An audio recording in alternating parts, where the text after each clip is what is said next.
Acute kidney injury, or AKI, is when the kidney's not functioning at 100%, and that decrease in function usually develops relatively quickly, typically over the course of a few days. Actually, AKI used to be known as acute renal failure, or ARF, but AKI is a broader term that also includes subtle decreases in kidney function. AKI can essentially be split into three types: pre-renal AKI, meaning the cause of the kidney injury is coming before the kidneys; post-renal AKI, meaning after the kidneys; or intrarenal AKI, meaning within the kidneys. Now, the kidney's job is to regulate what's in the blood, so they might remove waste, or make sure electrolyte levels are steady, or regulate the overall amount of water, and even make hormones. The kidneys do a lot of stuff. Blood gets to the kidneys through the renal artery, into tiny clumps of arterioles called glomeruli, where it's initially filtered, with the filtrate, the stuff that gets filtered out, moving into the renal tubule. Sometimes fluid or electrolytes can move back from the filtrate into the blood, called reabsorption, and sometimes more fluid or electrolytes can move from the blood to the filtrate, called secretion. Along with fluid and electrolytes, though, waste-containing compounds can also be filtered, like urea and creatinine, although some urea is actually reabsorbed back into the blood, whereas only a little bit of creatinine is reabsorbed. In fact, in the blood, the normal ratio of blood urea nitrogen, or BUN, to creatinine is between 5 and 20 to 1, meaning the blood carries 5 to 20 molecules of urea for every 1 molecule of creatinine. And this is a pretty good diagnostic for looking at kidney function. Ultimately, that filtrate is turned into urine and is excreted from the kidneys through the ureter into the bladder and peed away. Meanwhile, the filtered blood drains into the renal vein. Typically, intrarenal AKI is due to damage to the tubules, the glomerulus or the interstitium, the space between the tubules. Starting with the tubules and the most common cause of intrarenal AKI, which is acute tubular necrosis, which is where the epithelial cells that line the tubules necrose, or die. One way this can happen is via ischemia, or a lack of blood supply to the cells. A lot of times acute tubular necrosis due to ischemia is caused by some pre-renal acute kidney injury, since pre-renal AKI results in less blood sent to the kidneys, and those epithelial cells need oxygen from blood just like any other cells.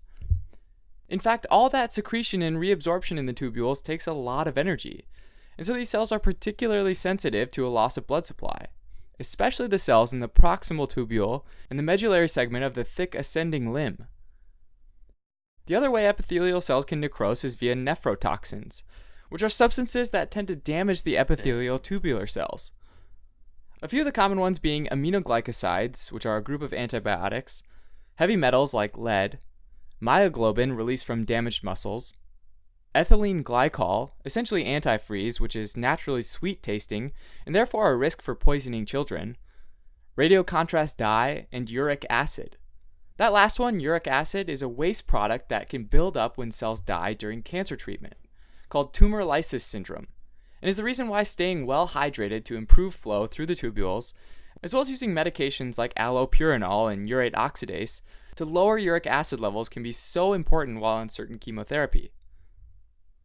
Whatever the cause of cell death is, when those cells die, they slough off into the tubule and basically build up and plug the tubule, which, just like in post-renal AKI, generates higher pressures in the tubules, which means fluids essentially trying to flow from high-pressure arterioles to high-pressure tubules, which doesn't work very well, and the fluid filtered across is lowered, which lowers the glomerular filtration rate, or GFR, which is how much blood the kidneys filter in milliliters through their glomeruli per minute. With less blood being filtered, less urine's produced, called oliguria, abnormally low urine production, and less urea and creatinine get filtered out, so more stays in the blood, called azotemia, high levels of nitrogen-containing compounds in the blood. Along with that, dead cells aren't very good at reabsorbing or secreting molecules anymore, right? So other things start to build up in the blood as well, like potassium, called hyperkalemia, as well as acids, called metabolic acidosis. Also, these dead clumped up cells in the tubule form a brown granular cast, which will eventually get excreted in the urine.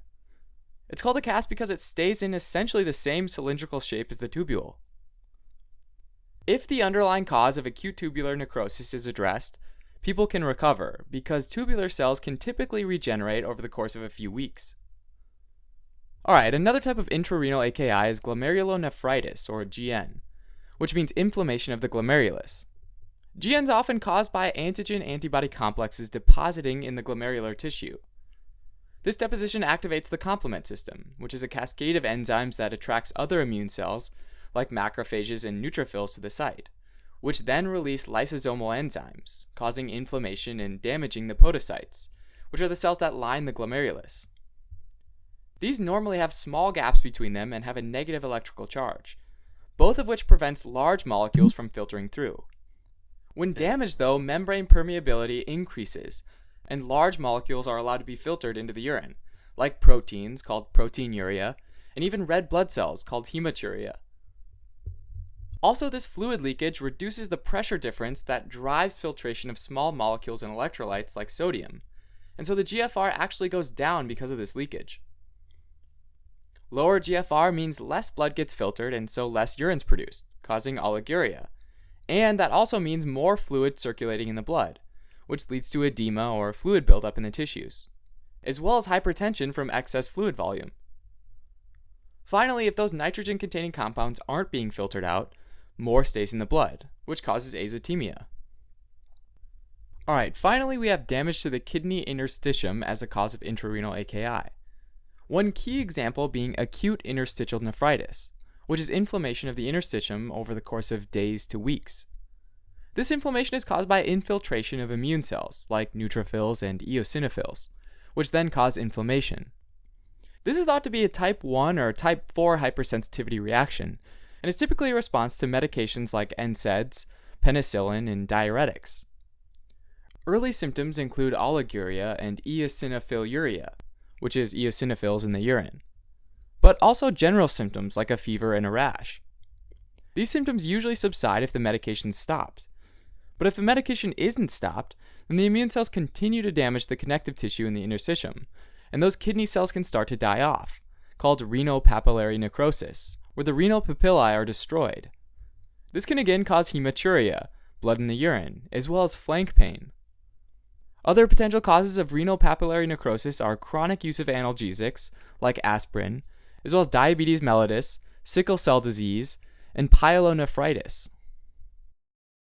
In general, with intrarenal AKI, the kidneys lose the ability to filter the blood properly, and so the cells are often damaged such that reabsorption and secretion are impaired. If the urea isn't reabsorbed, less urea stays in the blood relative to creatinine, and the BUN to creatinine ratio falls to less than 15:1. Also, those cells can't reabsorb sodium, meaning that urine sodium goes above 40 milliequivalents per liter, and the FeNA, which is the fraction of sodium excreted in the urine to total sodium filtered, expressed as a percentage, goes above 2%.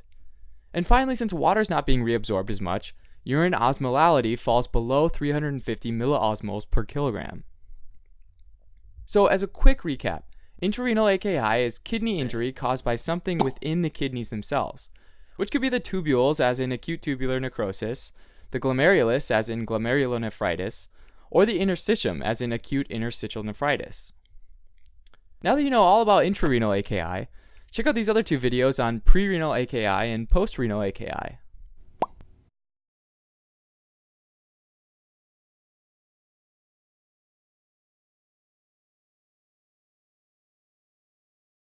Thanks for watching. You can help support us by donating on Patreon or subscribing to our channel or telling your friends about us on social media.